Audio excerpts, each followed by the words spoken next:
Mainit-init na chismis. Doon ay kanina na hindi pa rin graduate sa pagiging siloso. May nakapagkwento kasing aktor, isa sa mga katrabaho niya, talagang tinitigran raw ng aktor kung anong update sa kanyang nobya. Ginugugol. Mga nakikita niya online na video na sweet sa kanyang nobya ay talagang nagbibigay raw sa kanya ng lungkot, pero malaki daw ang tiwala niya sa kanyang nobya.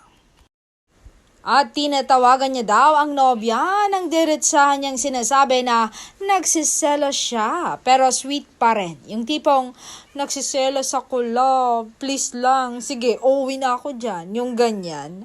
Kinikilig nga ako sa kanila at masaya ako dahil minamahal ni Donnie talaga si Bel Mariano dahil parang kapatid ko na yon.